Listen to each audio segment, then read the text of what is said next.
Punjabi radio USA ਸੁਣ ਰਹੇ ਸਾਰੇ ਸਰੋਤਿਆਂ ਨੂੰ ਪਿਆਰ ਭਰੀ ਨਿੱਘੀ ਸਤਿ ਸ੍ਰੀ ਅਕਾਲ ਜੀ ਨੂੰ ਆਖਦੇ ਹਾਂ ਸਤਿ ਪ੍ਰੋਗਰਾਮ ਅਪਡੇਟ ਕੈਲੀਫੋਰਨੀਆ ਦੇ ਵਿੱਚ ਮੈਂ ਰਾਜਕਨਵੀਰ ਸਿੰਘ ਜੁੜ ਚੁੱਕੇ ਨੇ ਹਰਜੋਤ ਸਿੰਘ ਜੀ ਆਇਆਂ ਨੂੰ ਸਵਾਗਤ ਹੈ ਹਰਜੋਤ ਸਿੰਘ ਜੀ ਸਤਿ ਸ੍ਰੀ ਅਕਾਲ ਜੀ। ਸਤਿ ਸ਼੍ਰੀ ਅਕਾਲ, ਧੰਨਵਾਦ ਜੀ ਆਇਆਂ ਨੂੰ। ਪੰਜਾਬੀ ਰੇਡੀਓ ਯੂਐਸਏ ਦੇ ਜਿੰਨੇ ਵੀ ਸਰੋਤੇ ਸਾਡੇ ਸਾਰੇ ਹੀ ਏਐਮ ਸਟੇਸ਼ਨਸ, ਐਫਐਮ ਸਟੇਸ਼ਨਸ, ਘਰਾਂ ਦੇ ਵਿੱਚ ਰੇਡੀਓ ਸੈਟਸ ਦੇ ਰਾਹੀਂ, ਟੈਲੀਫੋਨ ਦੇ ਰਾਹੀਂ, ਫੇਸਬੁੱਕ, ਯੂਟਿਊਬ ਤੇ ਲਾਈਵ ਦੇਖ ਰਹੇ ਹੋ, ਸੁਣ ਰਹੇ ਹੋ, ਸਾਰਿਆਂ ਨੂੰ ਜੀ ਆਇਆਂ ਨੂੰ ਤੇ ਬਹੁਤ ਹੀ ਪਿਆਰ ਤੇ ਸਤਿਕਾਰ ਭਰੀ ਸਤਿ ਸ਼੍ਰੀ ਅਕਾਲ। ਸਰੋਤਿਓ, ਅੱਜ ਸਤੰਬਰ ਦੀ 18 ਤਰੀਕ ਆ, ਦਿਨ ਵੀਰਵਾਰ ਆ ਤੇ ਤੁਹਾਡੇ ਲਈ ਸ਼ਾਮ ਦਾ ਅਪਡੇਟ ਕੈਲੀਫੋਰਨੀਆ ਪ੍ਰੋਗਰਾਮ ਲੈ ਕੇ ਹਾਜ਼ਰ ਹੋਏ ਆ। ਸਾਡੇ ਅੱਜ ਦੇ ਇਸ ਪ੍ਰੋਗਰਾਮ ਨੂੰ ਤੁਹਾਡੇ ਸਾਰਿਆਂ ਤੱਕ ਪਹੁੰਚਾਉਣ 'ਚ ਸਹਿਯੋਗ ਕਰਦੇ ਨੇ ਖਾਲਸਾ ਇੰਸ਼ੋਰੈਂਸ ਏਜੰਸੀ, ਜਿਨ੍ਹਾਂ ਦੇ ਕੋਲੋਂ ਹਰ ਇੱਕ ਤਰੀਕੇ ਦੀ ਇੰਸ਼ੋਰੈਂਸ ਕਰਵਾ ਸਕਦੇ ਹੋ। ਇੰਸ਼ੋਰੈਂਸ ਬਾਰੇ ਪਤਾ ਕਰਨ ਲਈ ਕਾਲ ਕਰ ਸਕਦੇ ਹੋ 408 272 2500। ਟਿਰਕਿਆਣਾ ਇਮੀਗ੍ਰੇਸ਼ਨ ਲਾ ਫਰਮ ਯੂਐਸ ਇਮੀਗ੍ਰੇਸ਼ਨ ਦਾ ਹੋਵੇ ਕਿਸੇ ਵੀ ਤਰੀਕੇ ਦਾ ਕੰਮ, ਕਾਲ ਅਟਰਨੀ ਜੇ ਟਿਰਕਿਆਣਾ 415 909 0503। ਗੁਰਬਚਨ ਸਿੰਘ ਨਾਗਰਾ ਸੈਕਰਾਮੈਂਟੋ, ਬਲਵਿੰਦਰ ਸਿੰਘ ਪਾਵਲਾ ਸੈਨ ਹੋਜ਼ੇ, ਗੁਰਦੇਵ ਸਿੰਘ ਸੋਹਲ ਐਂਟੀਲੋ, ਬਰਿੰਦਰ ਬਿਆਲ ਯੂਬਾ ਸਿਟੀ, ਅਵਤਾਰ ਸਿੰਘ ਮੰਜ਼ਿਲ ਕਲੋਬਿਸ, ਪਰਮਜੀਤ ਸਿੰਘ ਦਾਖਾ ਬਰਕਲੇ।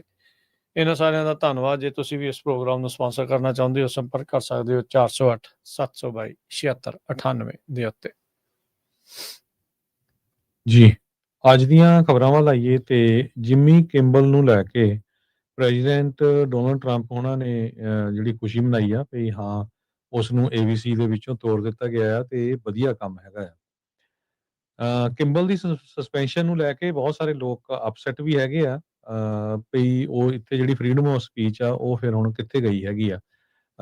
ਜਿਮੀ ਕਿੰਬਲ ਨੇ ਕੁਝ ਕਮੈਂਟ ਜਿਹੜੇ ਕੀਤੇ ਸੀਗੇ ਜੋ ਪਿਛਲੇ ਦਿਨਾਂ ਦੇ ਵਿੱਚ ਕਰਕ ਦੀ ਜਿਹੜੀ ਮੌਤ ਹੋਈ ਸੀ ਉਹਦੇ ਸੰਬੰਧ ਦੇ ਵਿੱਚ, ਤੇ ਬੜਾ ਪਪੂਲਰ ਰਾਤ ਦਾ ਜਿਹੜਾ ਸ਼ੋਅ ਕਰਦਾ ਹੈਗਾ।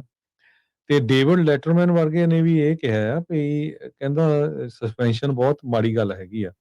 ਸੋ ਇਹ ਕਾਫੀ ਵੱਡਾ ਜਿਹੜਾ ਇਸ਼ੂ ਬਣਿਆ ਹੋਇਆ ਆ। ਏਬੀਸੀ ਨੇ ਤਾਂ ਕਿਹਾ ਵੀ ਪਰਮਾਨੈਂਟਲੀ ਜਿਹੜੀ ਛੁੱਟੀ ਕੀਤੀ ਗਈ ਹੈਗੀ ਆ, ਪਰ ਕਿਉਂਕਿ ਐਫਸੀਸੀ ਨੇ ਵੀ ਜਿਹੜੇ ਚੇਅਰਮੈਨ ਆ ਉਹਨਾਂ ਨੇ ਵੀ ਥ੍ਰੈਟ ਕੀਤਾ ਸੀ ਵੀ ਤੁਹਾਡਾ ਲਾਇਸੈਂਸ ਜਿਹੜਾ ਅਸੀਂ ਲੈ ਸਕਦੇ ਹੈਗੇ ਆ। ਸੋ ਉਸ ਨੂੰ ਦੇਖਦੇ ਹੋਏ ਹੋਰ ਵੀ ਕਈ ਲੋਕ ਅਪਸੈਟ ਆ ਵੀ ਐਫਸੀਸੀ ਨੂੰ ਜਿਹੜਾ ਇਹਦੇ ਵਿੱਚ ਇਨਵੋਲਵ ਨਹੀਂ ਹੋਣਾ ਚਾਹੀਦਾ ਸੀ, ਕਿਉਂਕਿ ਇਹ ਜਿਹੜਾ ਮੁੱਦਾ ਆ ਐਫਸੀਸੀ ਦੇ ਨਾਲ ਰਿਲੇਟਡ ਨਹੀਂ, ਪਰ ਕਿਉਂਕਿ ਟੀਵੀ ਸਟੇਸ਼ਨ ਆ ਉਹਨਾਂ ਦੇ ਲਾਇਸੈਂਸ ਐਫਸੀਸੀ ਇਸ਼ੂ ਕਰਦਾ ਤੇ ਐਫਸੀਸੀ ਦੇ ਚੇਅਰਮੈਨ ਟਰੰਪ ਉਹਨਾਂ ਦੇ ਲੱਗੇ ਆ, ਸੋ ਇਸ ਕਰਕੇ ਉਹਨਾਂ ਨੇ ਜਿਹੜਾ ਆ ਏਬੀਸੀ ਨੂੰ ਇੱਕ ਤਰ੍ਹਾਂ ਦੇ ਨਾਲ ਥ੍ਰੈਟ ਵੀ ਦਿੱਤੀ ਸੀ। ਸੋ ਅਥੋਰੀਟੇਰੀਅਨਿਜ਼ਮ ਇਹੀ ਹੁੰਦਾ। ਰਾਸ਼ਟਰਪਤੀ ਟਰੰਪ ਨੇ ਵੀ ਆਈਡੀਆ ਫਲੋਟ ਕੀਤਾ ਵੀ ਜਿਹੜਾ ਵੀ ਕੋਈ ਨੈਟਵਰਕ ਉਹਨਾਂ ਦਾ ਕ੍ਰਿਟੀਕਲ ਆ, ਜੋ ਉਹਨਾਂ ਦੇ ਉਲਟ ਜਿਹੜਾ ਉਹ ਬੋਲਦਾ ਆ, ਤੇ ਉਹਦੇ ਬ੍ਰੌਡਕਾਸਟ ਲਾਇਸੈਂਸ ਉਹਨਾਂ ਨੂੰ ਸਟ੍ਰਿਪ ਕਰ ਦੇਣਾ ਚਾਹੀਦਾ, ਉਹਨਾਂ ਤੋਂ ਖੋਹ ਲੈ ਲੈਣੇ ਚਾਹੀਦੇ ਆ। So freedom of speech, freedom of expression, ਇਹ ਫਿਰ ਕਹਿਣ ਦੀਆਂ ਗੱਲਾਂ ਹੀ ਕਿਤੇ ਨਾ ਕਿਤੇ ਰਹਿ ਜਾਣਗੀਆਂ ਜੇ ਵਾਕਿਆ ਹੀ ਇਸ ਪਾਸੇ ਵੱਲ ਨੂੰ ਅੱਗੇ ਜਿਹੜਾ ਉਹ ਵੱਧਦੇ ਆ। ਸੋ ਕਹਿੰਦੇ ਵੀ ਇਹ ਮੈਨੂੰ ਬੈਡ ਪ੍ਰੈਸ ਦਿੰਦੇ ਆ ਤੇ ਇਹਨਾਂ ਨੂੰ ਲਾਇਸੈਂਸ ਜਿਹੜਾ ਉਹ ਮਿਲ ਰਿਹਾ ਹੈਗਾ ਆ। ਜਿਹੜੇ ਐਫਸੀਸੀ ਦੇ ਕਮਿਸ਼ਨਰ ਬ੍ਰੈਂਡਨ ਕਾਰ ਆ, ਕਹਿੰਦੇ ਵੀ ਉਹ ਜਿਹੜੇ ਟਾਕ ਸ਼ੋ ਹੋਸਟ ਆ ਉਹਨਾਂ ਦੇ ਖਿਲਾਫ ਜਿਹੜੇ ਉਹ ਜਾਣਗੇ। ਪਰ ਇਹ ਆਈ ਥਿੰਕ ਇਹਨਾਂ ਨੂੰ ਅਮਰੀਕਾ ਦੇ ਇਤਿਹਾਸ ਤੋਂ ਹੀ ਜਿਹੜਾ ਉਹ ਜਾਣ ਲੈਣਾ ਚਾਹੀਦਾ ਆ ਵੀ ਕਿੰਨਾ ਕੁ ਚਿਰ ਤੁਸੀਂ ਇਹ ਚੀਜ਼ ਕਰ ਸਕੋਗੇ। ਇੰਨਾ ਕਰੋਗੇ ਤਾਂ ਬਗਾਵਤ ਦਾ ਸਾਹਮਣਾ ਜਿਹੜਾ ਉਹ ਵੱਡਾ ਕਰਨਾ ਜਿਹੜਾ ਇਹਨਾਂ ਨੂੰ ਪੈ ਸਕਦਾ ਆ। ਪਰ ਹੁਣ ਦੇਖਦੇ ਆ ਵੀ ਇਹ ਸਿਰਫ ਇੱਕ ਥ੍ਰੈਟ ਆ ਜਾਂ ਵਾਕਈ ਇਸ ਪਾਸੇ ਵੱਲ ਨੂੰ ਜਿਹੜਾ ਉਹ ਵੱਧਦੇ ਨੇ। ਆਪਾਂ ਆਸਟ੍ਰੇਲੀਅਨ ਪੱਤਰਕਾਰ ਦੇ ਨਾਲ ਵੀ ਟਰੰਪ ਹੁਣਾਂ ਦੀ ਜਿਹੜੀ ਗੱਲਬਾਤ ਆ ਉਸ ਨੂੰ ਤੁਹਾਡੇ ਨਾਲ ਪੇਸ਼ ਕੀਤਾ ਸੀਗਾ ਵੀ ਉਹ ਕਿਸ ਤਰੀਕੇ ਦੇ ਨਾਲ ਉਹਨਾਂ ਦੇ ਦੁਆਲੇ ਜਿਹੜੇ ਉਹ ਹੋਏ ਆ, ਜਿਸ ਦਾ ਕਾਫੀ ਬੁਰਾ ਜਿਹੜਾ ਉਹ ਮਨਾਇਆ ਗਿਆ ਆ। ਸੋ ਟਰੰਪ ਹੁਣਾਂ ਨੂੰ ਇਹ ਆਈ ਥਿੰਕ ਮੰਨ ਲੈਣਾ ਚਾਹੀਦਾ ਆ। ਸਾਰੇ ਜਾਣੇ ਉਹਨਾਂ ਦੇ ਜਿਹੜੇ ਗੁਣਗਾਨ ਜਿਹੜੇ ਉਹ ਨਹੀਂ ਕਰਨਗੇ, ਉਹਨਾਂ ਦੇ ਕ੍ਰਿਟਿਕ ਵੀ ਜਿਹੜੇ ਉਹ ਹੋਣਗੇ, ਤੇ ਕ੍ਰਿਟਿਕਸ ਦੇ ਲਾਇਸੈਂਸ ਤੁਸੀਂ ਖੋਹ ਕੇ ਉਹਨਾਂ ਨੂੰ ਬਹੁਤਾ ਚਿਰ ਜਿਹੜਾ ਉਹ ਚੁੱਪ ਨਹੀਂ ਕਰਾ ਕੇ ਜਿਹੜਾ ਉਹ ਰੱਖ ਸਕਦੇ। ਫਿਰ ਤੁਹਾਡੇ 'ਚ, ਪੁਤਿਨ 'ਚ, ਸ਼ੀ 'ਚ ਤੇ ਮੋਦੀ 'ਚ, ਕਿਮ ਜੋਂਗ ਉਨ 'ਚ ਕੋਈ ਬੜਾ ਫਰਕ ਜਿਹੜਾ ਉਹ ਅੰਤਰ ਨਹੀਂ ਰਹਿ ਜਾਵੇਗਾ। ਅਗਲੀ ਖਬਰ ਡੈਲਸ ਤੋਂ ਆ ਰਹੀ ਹੈ। ਡੈਲਸ ਦੇ ਕਮਿਊਨਿਟੀ ਲੀਡਰ ਤੇ ਐਸਐਮਯੂ ਦੇ ਐਲਮਨਾਈ ਜਿਹੜੇ ਆ ਉਮਾਰ ਸਾਲਾਜ਼ਾਰ, ਉਸ ਨੂੰ ਆਈਸ ਵਾਲਿਆਂ ਨੇ ਇੱਕ ਟ੍ਰੈਫਿਕ ਸਟਾਪ ਦੇ ਉੱਤੇ ਰੋਕ ਕੇ ਅਰੈਸਟ ਕਰ ਲਿਆ ਹੈਗਾ। ਇਹ ਅਗਸਤ 29 ਨੂੰ ਜਿਹੜਾ ਉਮਾਰ ਸਾਲਾਜ਼ਾਰ ਆ, ਇਹ ਕਮਿਊਨਿਟੀ ਦੇ ਵਿੱਚ ਪ੍ਰੋਮੀਨੈਂਟ ਬੰਦਾ ਸੀ ਡੈਲਸ ਦੇ ਵਿੱਚ, ਜਿਸ ਨੂੰ ਇੱਕ ਸਟਾਪ ਸਾਈਨ ਜਿਹੜਾ ਟ੍ਰੈਫਿਕ ਸਟਾਪ ਦੇ ਉੱਤੇ ਆਈਸ ਵੱਲੋਂ ਰੋਕਿਆ ਗਿਆ, ਜੋ ਕਿ ਆਪਣੀ ਗਰਲਫ੍ਰੈਂਡ ਨੂੰ ਲਬਿਕ ਟਾਊਨ ਆ ਉੱਥੇ ਵਿਜ਼ਿਟ ਕਰਨ ਜਾ ਰਿਹਾ ਸੀ। ਤੇ ਕਹਿੰਦੇ ਵੀ ਵੈਲੇਡਿਕਟੋਰੀਅਨ ਆ, ਬੜਾ ਹੀ ਸ਼ਾਰਪ ਨੌਜਵਾਨ ਹੈ, 28 ਸਾਲਾਂ ਦਾ। ਇਹਨੇ ਕਈ ਨਾਨ ਪ੍ਰੋਫਿਟ ਵੀ ਸ਼ੁਰੂ ਕੀਤੀਆਂ ਆ। ਸੋ ਕਮਿਊਨਿਟੀ ਲੀਡਰਸ਼ਿਪ ਤੇ ਟੈਕਨੋਲੋਜੀ ਨੂੰ ਬੜਾ ਡਿਵੋਟਡ ਆ। AI ਨਾਲ ਰਿਲੇਟਡ ਕੰਪਨੀ ਦੇ ਵਿੱਚ ਕੰਮ ਕਰਦਾ ਹੈਗਾ, ਇੰਡਸਟਰੀ ਦੇ ਵਿੱਚ SMU ਦਾ ਗ੍ਰੈਜੂਏਟ ਆ। ਸੋ ਕਿਉਂਕਿ ਜੋ ਅਨਡਾਕੂਮੈਂਟਡ ਲੋਕ ਕਹਿ ਸਕਦੇ ਹਾਂ ਆਪਾਂ, ਜਾਂ ਜਿਹੜੇ ਲੋਕਾਂ ਦੇ ਕੋਲ ਸਹੀ ਪੇਪਰ ਵਰਕ ਨਹੀਂ, ਉਹਨਾਂ ਦੇ ਹੱਕ ਦੀ ਇਹ ਗੱਲ ਕਰਦਾ ਸੀਗਾ। ਸੋ ਇਸ ਨੂੰ ਹੁਣ ਜਿਹੜਾ ਆਈਸ ਵੱਲੋਂ ਅਗਸਤ ਮਹੀਨੇ ਦੇ ਵਿੱਚ ਚੱਕ ਲਿਆ ਗਿਆ ਹੈਗਾ। ਬਿਰੋਨਕਾ ਫ੍ਰੈਂਕੋ ਸਲਾਜ਼ਾਰ, ਜੋ ਕਿ ਓਮਾਰ ਸਲਾਜ਼ਾਰ ਦੀ ਇਮੀਗ੍ਰੇਸ਼ਨ ਅਟਾਰਨੀ ਆ, ਮੌਂਟੀ ਐਂਡ ਰਾਮਰੀਜ਼ LLP ਹੂਸਟਨ ਦੇ ਵਿੱਚ, ਕਹਿੰਦੀ ਵੀ ਉਹ ਇਲੀਗਲੀ ਐਜ਼ ਏ ਚਾਈਲਡ ਲਿਆਂਦਾ ਗਿਆ ਸੀ ਇਹਨੂੰ 18 ਸਾਲ ਪਹਿਲਾਂ। ਡਾਕਾ ਲਈ ਐਲੀਜੀਬਲ ਨਹੀਂ ਸੀ, ਤੇ ਪਰ ਉਹ ਕੋਈ ਉਹਦਾ 18 ਸਾਲਾਂ 'ਚ ਕ੍ਰਿਮੀਨਲ ਹਿਸਟਰੀ ਨਹੀਂ, ਇੱਥੋਂ ਹੀ ਗ੍ਰੈਜੂਏਟ ਹੋਇਆ, ਤੇ ਇੱਥੋਂ ਹੀ ਉਹ ਯੂਨੀਵਰਸਿਟੀ ਤੋਂ ਗ੍ਰੈਜੂਏਟ ਹੋਇਆ ਹੈਗਾ। ਹੁਣ ਲੋਕਾਂ ਦੇ ਹੱਕ ਦੀ ਜਿਹੜਾ ਗੱਲ ਕਰਨ ਵਾਲਾ ਬੰਦਾ, ਉਹ ਖੁਦ ਹੀ ਜਿਹੜਾ ਆਈਸ ਵਾਲਿਆਂ ਨੇ ਚੱਕ ਲਿਆ। ਜੀ, ਸੋ ਅੰਦਾਜ਼ਾ ਲਾ ਹੀ ਸਕਦੇ ਵੀ ਕੀ ਕੁਛ ਚੱਲ ਰਿਹਾ। ਇੱਕ ਪਿਓ ਪੁੱਤ ਸ਼ਿਕਾਗੋ ਦੇ ਵਿੱਚ ਜੋ ਕਿ ਕੰਮ ਤੇ ਜਾ ਰਹੇ ਸੀ, ਉਹਨਾਂ ਨੂੰ ਵੀ ਆਈਸ ਨੇ ਡਿਟੇਨ ਕਰ ਲਿਆ ਤੇ ਇਸ ਟਾਈਮ ਮਜ਼ੂਰੀ ਦੇ ਵਿੱਚ ਰੱਖੇ ਹੋਏ ਆ। ਇਹ ਨਿਊਜ਼ ਰਿਪੋਰਟ ਜਿਹੜੀ ਉਹ ਸਾਹਮਣੇ ਆ ਰਹੀ ਆ। ਕਹਿੰਦੇ ਵੀ ਆਪਣੇ ਪਰਿਵਾਰ ਤੋਂ ਉਹਨਾਂ ਨੂੰ ਸੈਂਕੜੇ ਮੀਲ ਦੂਰ ਰੱਖਿਆ ਗਿਆ ਆ। ਰਿਡੋਲਫੋ ਤੇ ਜੋਨਾਥਨ ਹਰਨਾਂਡੇਜ਼, ਤੁਸੀਂ ਜਿੰਨੀਆਂ ਵੀ ਇਹ ਖਬਰਾਂ ਦੇਖੋਗੇ ਉਹਨਾਂ ਦੇ ਜਿਹਦੇ ਨਾਂ ਤੁਸੀਂ ਜਦੋਂ ਪੜ੍ਹੋਗੇ ਤਾਂ ਤਕਰੀਬਨ ਤੁਹਾਨੂੰ ਪਤਾ ਲੱਗ ਹੀ ਜਾਣਾ ਵੀ ਅਟੈਕ ਜਾਂ ਕਹਿ ਲਓ ਵੀ ਕਿਹਨਾਂ ਨੂੰ ਨਿਸ਼ਾਨਾ ਜਿਹੜਾ ਉਹ ਜ਼ਿਆਦਾ ਬਣਾਇਆ ਜਾ ਰਿਹਾ ਹੈਗਾ। ਬ੍ਰੌਡ ਵਿਊ ਸਬ ਅਰਬਨ ਇਲਾਕਾ ਜਿਹੜਾ ਹੈਗਾ ਆ ਸ਼ਿਕਾਗੋ ਦਾ, ਉੱਥੋਂ ਜਿਹੜੇ ਕਹਿੰਦੇ ਵੀ ਇਹ ਚੱਕੇ ਗਏ ਆ। ਰੋਡੋਲਫੋ ਦੀ ਜਿਹੜੀ ਕੁੜੀ ਆ, ਉਹਨੇ ਕਿਹਾ ਵੀ 57 ਸਾਲਾਂ ਦਾ ਉਹਦਾ ਪਿਓ ਜਿਹੜਾ ਪਿਛਲੇ 20 ਸਾਲਾਂ ਤੋਂ US ਦੇ ਵਿੱਚ ਸੀ। 24 ਸਾਲਾਂ ਦਾ ਜਿਹੜਾ ਉਹਦਾ ਭਰਾ ਜੋਨਥਨ ਆ, ਉਹ 2021 ਤੋਂ ਇੱਥੇ ਸੀਗੇ। ਇਹ ਦੋਨੋਂ ਹੀ ਜਿਹੜੇ ਮੈਕਸੀਕੋ ਸਿਟੀ ਤੋਂ ਆ, ਜਿੱਥੇ ਉਹਨਾਂ ਦਾ ਇਹ ਘਰ ਜਿਹੜਾ ਉਹ ਸੀਗਾ, ਤੇ ਇਹਨਾਂ ਨੇ ਕੰਸਟਰਕਸ਼ਨ ਦਾ ਕੰਮ ਜਿਹੜਾ ਬਿਜ਼ਨਸ ਆ ਉਹ ਸ਼ੁਰੂ ਕੀਤਾ ਸੀਗਾ। ਦੋਨੋਂ US ਦੇ ਵਿੱਚ ਵਿਦਆਊਟ ਲੀਗਲ ਸਟੇਟਸ ਸੀਗੇ, ਤੇ ਫਰਾਈਡੇ ਨੂੰ ਕਹਿੰਦੇ ਵੀ ਦੋਨੋਂ ਜਦੋਂ ਕੰਮ ਦੇ ਉੱਤੇ ਜਿਹੜੇ ਉਹ ਜਾ ਰਹੇ ਸੀ, ਫੈਡਰਲ ਏਜੰਟਸ ਨੇ ਉਹਨਾਂ ਨੂੰ ਪੁੱਲ ਓਵਰ ਜਿਹੜਾ ਉਹ ਕੀਤਾ। ਤੇ ਇਸ ਦੀ ਵੀਡੀਓ ਜਿਹੜੀ ਸੋਸ਼ਲ ਮੀਡੀਆ ਦੇ ਉੱਤੇ ਜਦੋਂ ਪੋਸਟ ਹੋਈ ਆ, ਕਹਿੰਦੇ ਵੀ ਇੱਕ ਰਿਕਾਰਡਿੰਗ ਉਹਦੇ ਫੋਨ ਕਾਲ ਦੀ ਜਿਹੜੀ ਇਸ ਦੀ ਭੈਣ ਨੇ ਆਪਣੇ ਭਰਾ ਦੇ ਨਾਲ ਜਿਹੜੀ ਉਹ ਕੀਤੀ ਆ, ਤਾਂ ਉਹ ਕਹਿੰਦੇ ਵੀ ਕਾਰ ਜਿਹੜੇ ਉਹਨੂੰ ਫੋਲੋ ਕਰ ਰਹੇ ਆ, ਅਨਮਾਰਕਡ ਆ, ਵਿਦਆਊਟ ਲਾਇਸੈਂਸ ਪਲੇਟ ਆ। ਤੇ ਕਹਿੰਦੇ ਫਿਰ ਉਹਨਾਂ ਨੂੰ ਪਤਾ ਲੱਗਾ ਵੀ ਇਹ ਤਾਂ ਆਈਸ ਦੇ ਏਜੰਟ ਜਿਹੜੇ ਉਹ ਹੋ ਸਕਦੇ ਆ। ਉਸਦੇ ਗਵਾਂਢੀ ਤੇ ਫੈਮਿਲੀ ਫਰੈਂਡ ਰੋਡਰੀਗੋ, ਉਹ ਕਹਿੰਦੇ ਵੀ ਸਾਨੂੰ ਨਹੀਂ ਸੀ ਪਤਾ ਵੀ ਇਹ ਸਾਡੇ ਘਰ ਦੇ ਨਜ਼ਦੀਕ ਇੰਨੀ ਨਜ਼ਦੀਕ ਜਿਹੜਾ ਇਸ ਦਾ ਅਸਰ ਜਿਹੜਾ ਉਹ ਆਵੇਗਾ। ਸ਼ਿਕਾਗੋ ਏਰੀਆ ਦੀਆਂ ਫੈਮਿਲੀਜ਼ ਦੇ ਉੱਤੇ ਜਿਹੜਾ ਇਹ ਇਮੀਗ੍ਰੇਸ਼ਨ ਐਨਫੋਰਸਮੈਂਟ ਆ, ਉਸ ਦਾ ਕ੍ਰੈਕਡਾਊਨ ਆ, ਉਹ ਕਹਿੰਦੇ ਵੀ ਹੁਣ ਅਸਰ ਪਾ ਰਿਹਾ ਆ। ਇੱਕ ਪਟੀਸ਼ਨ ਜਿਹੜੀ ਉਹ ਚਲਾਈ ਜਾ ਰਹੀ ਆ, ਆਨਲਾਈਨ ਕਾਲਸ ਕੀਤੀਆਂ ਜਾ ਰਹੀਆਂ ਵੀ ਇਹਨਾਂ ਨੂੰ ਬੌਂਡ ਦੇ ਉੱਤੇ ਜਿਹੜਾ ਉਹ ਛੱਡ ਜਿਹੜਾ ਉਹ ਦਿੱਤਾ ਜਾਵੇ। ਇਹ ਪਰਿਵਾਰ ਦੱਸਦਾ ਹੈ ਵੀ ਇਹਨਾਂ ਦੋਨਾਂ ਦੇ ਪਿਓ ਪੁੱਤ ਦੇ ਕੋਈ ਕ੍ਰਿਮੀਨਲ ਰੈਕਡ ਨਹੀਂ ਸੀਗਾ। ਇਹ ਆ ਵੀ ਇਸ ਦਾ ਲਾਇਸੈਂਸ ਐਕਸਪਾਇਰਡ ਦੇ ਉੱਤੇ ਉਹ ਚਲਾ ਰਿਹਾ ਸੀ। ਆਈਸ ਨੇ ਹਾਲ ਦੀ ਘੜੀ ਇਸ ਦੇ ਉੱਤੇ ਕੋਈ ਹੋਰ ਜਾਣਕਾਰੀ ਨਹੀਂ ਦਿੱਤੀ। ਇਹੀ ਜਿਹੜਾ ਦੱਸਿਆ ਜਾ ਰਿਹਾ ਵੀ ਇਸ ਟਾਈਮ ਲਾਇਰਸ, ਆਰਗੇਨਾਈਜੇਸ਼ਨ ਤੇ ਹੋਰ ਇਲੈਕਟਡ ਅਫੀਸ਼ੀਅਲਸ ਦੇ ਨਾਲ ਪਰਿਵਾਰ ਵਾਲੇ ਤੇ ਉਸਦੇ ਨਜ਼ਦੀਕੀ ਗੱਲਬਾਤ ਕਰ ਰਹੇ ਆ ਵੀ ਦੇਖਿਆ ਜਾਵੇ ਵੀ ਅੱਗੇ ਇਹਨਾਂ ਦਾ ਕੀ ਕੀਤਾ ਜਾ ਸਕਦਾ ਆ। ਕੈਲੀਫੋਰਨੀਆ ਦੇ ਵਿੱਚ ਕਹਿੰਦੇ ਪਾਵਰਟੀ ਜਿਹੜੀ ਆ, ਗਰੀਬੀ ਕਾਫੀ ਹਾਈ ਹੈਗੀ ਆ। ਜੇ ਬਾਕੀ ਸਟੇਟਾਂ ਨਾਲ ਕੰਪੇਅਰ ਕਰਦੇ ਜਾਈਏ ਤੇ ਲੂਜ਼ੀਆਨਾ ਦੇ ਨਾਲ ਇਹ ਕੰਪੇਅਰ ਆਪਾਂ ਕਰ ਸਕਦੇ ਹੈਗੇ ਆ। 2021 ਤੋਂ ਬਾਅਦ ਕੈਲੀਫੋਰਨੀਆ ਜਿਹੜੀ ਪਾਵਰਟੀ ਆ ਉਹ ਡਬਲ ਹੋ ਗਈ ਹੈਗੀ ਆ। ਕਹਿੰਦੇ ਵੀ 2024 ਦੇ ਐਂਡ ਤੱਕ 7 ਮਿਲੀਅਨ ਕੈਲੀਫੋਰਨੀਅਨਸ, ਜਾਣੀ ਕਿ 70 ਲੱਖ ਲੋਕ, ਜੋ ਕਿ ਕਹਿ ਸਕਦੇ ਹਾਂ 17.7% ਜਿਹੜੇ ਰੈਜ਼ੀਡੈਂਟਸ ਆ ਪੂਰੇ ਕੈਲੀਫੋਰਨੀਆ ਦੇ, ਉਹ ਆਪਣੀਆਂ ਬੇਸਿਕ ਜਿਹੜੀਆਂ ਨੀਡਸ ਆ ਉਹ ਨਹੀਂ ਪੂਰੀਆਂ ਕਰ ਸਕਦੇ ਹੈਗੇ। 2021 ਦੇ ਵਿੱਚ ਕੈਲੀਫੋਰਨੀਆ ਦਾ ਪਾਵਰਟੀ ਰੇਟ ਜਿਹੜਾ 11% ਤੇ ਪਹੁੰਚਿਆ ਸੀਗਾ। ਇਹ ਜਿਹੜੀ ਕੈਲੀਫੋਰਨੀਆ ਦੀ ਬਜਟ ਤੇ ਪਾਲਿਸੀ ਸੈਂਟਰ ਆ, ਉਹਨਾਂ ਵੱਲੋਂ ਜਿਹੜਾ ਡਾਟਾ ਹੈ ਇਹ ਜਾਰੀ ਕੀਤਾ ਗਿਆ ਹੈਗਾ। ਸੋ ਇਹ ਫਿਗਰਸ ਬੜੇ ਟਰਬਲਿੰਗ ਆ। ਤੇ ਜਿਹੜੀ ਐਂਟੀ ਪਾਵਰਟੀ ਇਨਵੈਸਟਮੈਂਟਸ ਹੈਗੀਆਂ, ਹੋਰ ਬਹੁਤ ਸਾਰੀਆਂ ਆਰਗੇਨਾਈਜੇਸ਼ਨਸ ਕੰਮ ਕਰ ਰਹੀਆਂ ਹੈਗੀਆਂ ਵੀ ਪਾਵਰਟੀ ਨੂੰ ਕਿਸ ਤਰ੍ਹਾਂ ਕੰਮ ਖਤਮ ਕਰਨਾ ਹੈ। ਪਰ ਦੇਖੋ ਵੀ ਜਿਹੜੇ ਲੋਕ ਆ ਉਹ ਗਰੀਬ ਤੋਂ ਗਰੀਬ ਹੁੰਦੇ ਜਾ ਰਹੇ ਆ। ਕੈਲੀਫੋਰਨੀਆ ਦੁਨੀਆ ਦੀ 5ਵੀਂ 6ਵੀਂ ਜਿਹੜੀ ਇਕੋਨਮੀ ਆਪਾਂ ਕਹਿੰਦੇ ਰਹਿੰਦੇ ਆ, ਪਰ ਜੇ ਇਸ ਇਕੋਨਮੀ ਦੇ ਇੰਨੇ ਵੱਡੇ ਪਰਸੈਂਟ ਦੇ ਲੋਕ, 17.7% ਲੋਕ ਆਪਣੀਆਂ ਬੇਸਿਕ ਨੀਡਸ ਨਹੀਂ ਪੂਰੀਆਂ ਕਰ ਸਕਦੇ, ਫਿਰ ਰਹਿਣ ਲਈ ਘਰ ਨਹੀਂ, ਮਕਾਨ ਨਹੀਂ ਜਾਂ ਅਪਾਰਟਮੈਂਟ ਨਹੀਂ, ਫੂਡ ਨਹੀਂ ਪੂਰਾ ਹੁੰਦਾ ਹੈਗਾ, ਹੋਰ ਹੈਲਥ ਕੇਅਰ ਸਰਵਿਸਿਜ਼ ਨਹੀਂ, ਤੇ ਫਿਰ ਇਹ ਬਹੁਤ ਜਿਹੜੀ ਆ ਮਾੜੀ ਗੱਲ ਹੈਗੀ ਆ। ਕਿਉਂਕਿ ਇਸ ਸਾਲ ਆਲਰੇਡੀ ਜਿਹੜਾ ਬਜਟ ਘਾਟੇ ਦਾ ਹੈਗਾ ਕੈਲੀਫੋਰਨੀਆ ਦੇ ਵਿੱਚ, ਤੇ ਹੋਰ ਵੀ ਜਿਹੜਾ ਇਹਦਾ ਅਸਰ ਆ ਇਹਦੇ ਉੱਤੇ ਪਊਗਾ। ਜੀ, ਬਿਲਕੁਲ। ਅਗਲੀ ਜਿਹੜੀ ਹਰਜੋਤ ਸਿੰਘ ਜੀ ਖਬਰ ਦੇ ਉੱਤੇ ਨਜ਼ਰ ਮਾਰੀਏ, ਕੈਲੀਫੋਰਨੀਆ ਦੇ ਜਿਹੜੇ ਮੇਜਰ ਇੰਸ਼ੋਰਰਸ ਆ, ਉਹਨਾਂ ਨੇ ਗਵਰਨਰ ਨਿਊਸਮ ਦਾ ਸਾਥ ਦਿੰਦੇ ਹੋਏ ਕਿਹਾ ਵੀ ਜਿਹੜੇ ਕੋਵਿਡ ਦੇ ਸ਼ਾਟਸ ਆ, ਉਹਨਾਂ ਨੂੰ ਮੈਡੀਕਲ ਗਰੁੱਪਸ ਕਵਰ ਕਰਨਗੇ। ਕਾਈਜ਼ਰ, ਐਟਨਾ ਤੇ ਹੋਰ ਜਿਹੜੇ ਜਾਇੰਟਸ ਆ, ਉਹਨਾਂ ਨੇ ਕਿਹਾ ਵੀ ਕੋਵਿਡ-19 ਬੂਸਟਰ ਸ਼ਾਟਸ 2026 ਤੱਕ ਉਹ ਕਵਰ ਕਰਨਗੇ। ਚਾਹੇ ਸੀਡੀਸੀ ਦੇ ਪੈਨਲ ਇਹਨਾਂ ਸ਼ਾਟਸ ਦੇ ਉੱਤੇ ਜਿਹੜੀ ਕਹਿ ਲਓ ਵੀ ਇੱਕ ਨਜ਼ਰ ਰੱਖੇ ਆ, ਸ਼ਾਇਦ ਇਵੈਂਚੁਅਲੀ ਇਹਨਾਂ ਦੀ ਲੋੜ ਨੂੰ ਜਿਹੜਾ ਉਹ ਹਟਾ ਦਿੱਤਾ ਜਾਵੇ। ਵੈਸਟ ਕੋਸਟ ਹੈਲਥ ਅਲਾਇੰਸ ਨੇ ਕੱਲ ਵੀ ਜਿਹੜੀਆਂ ਆਪਣੀਆਂ ਰਿਕਮੈਂਡੇਸ਼ਨਸ ਨੂੰ ਲੈ ਕੇ ਕਿਹਾ ਆ ਵੀ ਜੇ ਸੀਡੀਸੀ ਵੈਕਸੀਨਸ ਹਟਾ ਵੀ ਦਿੰਦੀਆਂ ਆ, ਤਾਂ ਸਾਡੇ ਜਿਹੜੇ ਇਹ 4 ਸੂਬੇ ਕੈਲੀਫੋਰਨੀਆ, ਓਰੇਗਨ, ਵਾਸ਼ਿੰਗਟਨ ਤੇ ਹਵਾਈ, ਇਹ ਚਾਰੇ ਦੇ ਚਾਰੇ ਸੂਬੇ ਆਪਣਾ ਸਕੈਜੂਲ ਜਿਹੜਾ ਇਸ ਦੇ ਵਿੱਚ ਬਣਾਉਣਗੇ। ਸੋ ਹੁਣ ਸੀਡੀਸੀ ਇਸ ਹਫ਼ਤੇ ਕੰਸੀਡਰ ਕਰ ਰਹੀ ਹੈ ਰੋਲ ਬੈਕ ਕਰਨ ਦੇ ਲਈ ਇਹਨਾਂ ਰਿਕਮੈਂਡੇਸ਼ਨਸ ਨੂੰ ਵੀ ਕਿਹਨੂੰ ਵੈਕਸੀਨੇਸ਼ਨਸ ਲਗਵਾਉਣੀਆਂ ਚਾਹੀਦੀਆਂ ਆ ਜਾਂ ਨਹੀਂ। ਤੇ ਇਧਰ ਕੋਵਿਡ ਦੇ ਸ਼ਾਟਸ ਦੇ ਬੂਸਟਰ ਸ਼ਾਟਸ ਨੂੰ ਜਿਹੜੇ ਵੱਡੇ ਕੈਲੀਫੋਰਨੀਆ ਦੇ ਹੈਲਥ ਇੰਸ਼ੋਰੈਂਸ ਆ, ਉਹਨਾਂ ਨੇ ਕਵਰ ਕਰਨ ਦੀ ਗੱਲ ਨੂੰ ਮੰਨਿਆ ਆ। ਕੈਲੀਫੋਰਨੀਆ ਦੇ ਵਿੱਚ ਜ਼ੋਨ 0 ਰੂਲ ਜਿਹੜਾ ਆ ਉਹ ਆਉਣ ਵਾਲੇ ਸਮੇਂ 'ਚ ਲਾਗੂ ਹੋ ਜਾਊਗਾ। ਕਿਉਂਕਿ ਅੱਗਾਂ ਬਹੁਤ ਲੱਗੀਆਂ ਹੈਗੀਆਂ, ਅੱਗਾਂ ਲੱਗਣ ਦੇ ਨਾਲ ਕੈਲੀਫੋਰਨੀਆ ਦੀਆਂ ਇੰਸ਼ੋਰੈਂਸ ਕੰਪਨੀਆਂ ਭੱਜ ਗਈਆਂ ਹੈਗੀਆਂ। ਜਿਹੜੀਆਂ ਹੈਗੀਆਂ ਆ ਉਹ ਨਵੇਂ ਬਿਜ਼ਨਸ ਲਿਖਦੀਆਂ ਨਹੀਂ, ਜਾਂ ਜੋ ਲਿਖਦੀਆਂ ਆ ਉਹਨਾਂ ਦੇ ਰੇਟਸ ਜਿਹੜੇ ਬਹੁਤ ਜ਼ਿਆਦਾ ਹਾਈ ਹੈਗੇ ਆ। ਸੋ ਇਹ ਜ਼ੋਨ 0 ਦਾ ਮਤਲਬ ਇਹ ਆ ਵੀ ਤੁਹਾਨੂੰ ਘੱਟੋ ਘੱਟ 5 ਫੁੱਟ ਤੁਹਾਡੀ ਘਰ ਦੀ ਬਿਲਡਿੰਗ ਤੋਂ ਦੂਰ ਜਿਹੜੇ ਟਰੀ ਜਾਂ ਬੁਸ਼ੇਸ ਆ ਉਹ ਰੱਖਣੇ ਪਊਗੇ। ਜੇ ਵਿਦਿਨ 5 ਫੀਟ ਦੇ ਵਿੱਚ ਆ ਉਹ ਤੁਹਾਨੂੰ ਕੱਟਣੇ ਪਊਗੇ।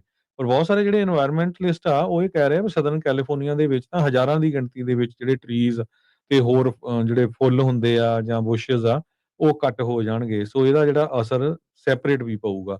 ਪਰ ਅਸੈਂਬਲੀ ਬਿੱਲ 3074 ਜਿਹੜਾ ਇਹ ਆਇਆ ਸੀਗਾ ਬੋਰਡ ਆਫ ਫੋਰੈਸਟਰੀ ਤੇ ਫਾਇਰ ਪ੍ਰੋਟੈਕਸ਼ਨ ਦੇ ਮੁਤਾਬਕ ਜ਼ੋਨ 0, ਸੋ ਇੰਸ਼ੋਰੈਂਸ ਕੰਪਨੀਆਂ ਇਹ ਕਹਿੰਦੀਆਂ ਵੀ ਜੇ ਘੱਟੋ ਘੱਟ ਇਹ ਚੀਜ਼ ਹੋਵੇ 5 ਫੁੱਟ ਦੂਰੀ ਤੇ ਹੋਵੇ ਤੇ ਇਹਦੇ ਨਾਲ ਅੱਗ ਲੱਗਣ ਦੇ ਜਿਹੜੇ ਚਾਂਸ ਆ ਹੋਰ ਘਟ ਜਾਂਦੇ ਹੈਗੇ ਆ।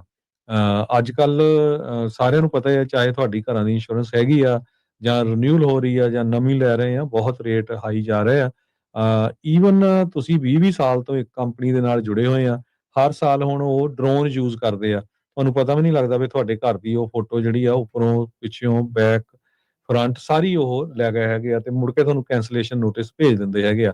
ਸੋ ਜਿੰਨੇ ਵੀ ਸਾਡੇ ਸਰੋਤੇ ਸੁਣਦੇ ਆ, ਜਿਹੜੇ ਘਰਾਂ ਦੇ ਮਾਲਕ ਆ, ਚਾਹੇ ਤੁਸੀਂ ਰੈਂਟਲ ਪ੍ਰਾਪਰਟੀਆਂ ਆ, ਉਹਨਾਂ ਨੂੰ ਮੇਨਟੇਨ ਜਿਹੜਾ ਆ ਗੁੱਡ ਰੱਖੋ, ਕਲੀਨ ਰੱਖੋ। ਜਿਹੜੀਆਂ ਬੁਸ਼ੇਸ ਵਗੈਰਾ, ਜਿਹੜੇ ਟਰੀਜ਼ ਟੱਚ ਕਰਦੇ ਆ ਤੁਹਾਡੀ ਰੂਫ ਦੇ ਲਾਗੇ ਆ, ਉਹ ਸਾਰੇ ਜਿਹੜੇ ਰਿਮੂਵ ਕਰਨੇ ਚਾਹੀਦੇ ਆ। ਬਹੁਤ ਛੇਤੀ ਇਹ ਬਿੱਲ ਬਣ ਜਾਣਾ ਹੈ, ਕਿਉਂਕਿ ਇੰਸ਼ੋਰੈਂਸ ਕੰਪਨੀਆਂ ਕਹਿੰਦੇ ਅਸੀਂ ਤਾਂ ਹੀ ਨਵੇਂ ਜਿਹੜੇ ਬਿਜ਼ਨਸ ਲਿਖਾਂਗੇ ਜੇ ਇਦਾਂ ਦੇ ਰੂਲ ਲਾਗੂ ਹੋਣਗੇ। ਜੀ।